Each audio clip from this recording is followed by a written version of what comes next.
Happy வணக்கம். இந்த example பாருங்கள். The position of an object moving along x-axis is given by x value கொடுத்துட்டான். ஓகேவா?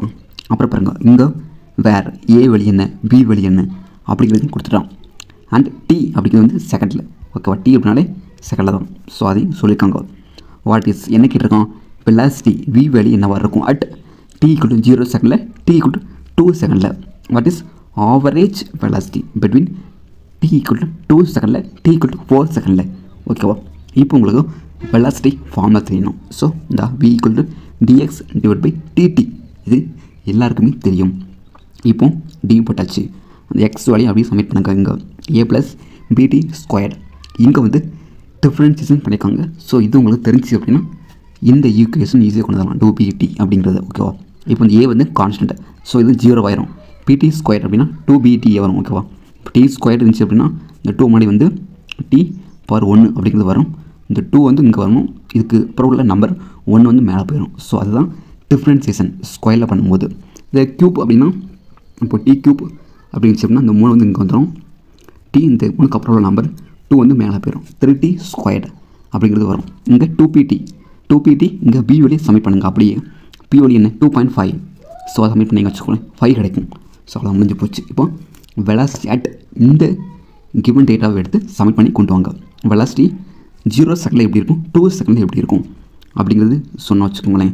இந்த 0 செகண்டில் வெலாசிட்டி 0வாக தான் இருக்கும். 2 செகண்டில் வெலாசிட்டி எப்படி இருக்கும் 10 மீட்டர் per செகண்டாக இருக்கும். ஓகே, இப்போ அதே தான் இந்த டீக்கு பதிலாக இங்கே இந்த 2 சப்மிட் பண்ணியிருக்காங்க. இந்த 0 சப்மிட் பண்ணி கொண்டு வந்திருக்காங்க.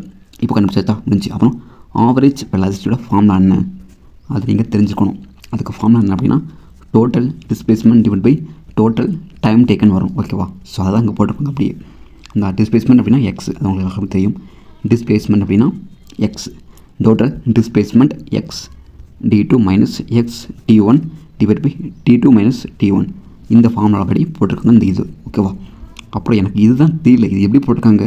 இந்த ஏ மைனஸ் பி ஃபார்முலா படி போட்டிருக்காங்களா அல்லது A squared minus B square formula படி போட்டிருக்காங்களா அப்படிங்கிறது எனக்கு தெரியவே இல்லை. நான் ரொம்ப நேரம் போட்டு பார்த்தேன், வரவே இல்லை எனக்கு. ஸோ உங்களுக்கு தெரிஞ்சு அப்படின்னா கமெண்ட்டில் சொல்லுங்கள். ஸோ எப்படி வந்துச்சு அப்படின்னு. நான் கடைசி இதை கூட சால்வ் பண்ணி பார்த்தேன். இது கூட வந்துச்சு எனக்கு 6 b கூட வந்துச்சு ஈஸியாக. இந்த பி கூட சப்மிட் பண்ணி பார்த்துருக்கோங்க. அவ்வளோதான் 15 metre per second US1. So இது கூட ஈஸி தான். இது மட்டும் எப்படி வந்துச்சு அப்படின்னு எனக்கு சொல்லுங்கள். கண்டிப்பாக நான் இதை டீட்டெயிலாக எக்ஸ்பிளைன் பண்ணுறேன். ஓகே ஃப்ரெண்ட்ஸ், அப்புறம் இந்த சம் சொல்லிட்டேன், இந்த வீடியோ போட்டேன். இது வந்து ஒரு ரியாக்ஷன் டைம். அதாவது நீங்கள் ஒரு சூடான பொருள் தொடுறீங்க அப்படின்னா உங்கள் ரியாக்ஷன் வந்து எப்படி இருக்கும், என்ன ஸ்பீடில் இருக்கும் அப்படிங்கிறது தான் இது ஃபுல்லாமே. ஓகேவா? இது இம்பார்ட்டன்ட் இல்லை, ஜஸ்ட் வேணால் என்ன ஃபார்மை தெரிஞ்சுக்கோங்க, அவ்வளோதானே. மேபி ரியாக்ஷன் டைம் கேட்டாங்க அப்படின்னா ரியாக்ஷன் டைம் டிஆர் தான். ஓகேவா? ஸோ அதோட ஃபார்முலா என்ன d equal to -1/2 GTR². ஓகேவா? அந்த ஃபார்முலா தெரிஞ்சுக்கோங்க. Okay friends, thank you.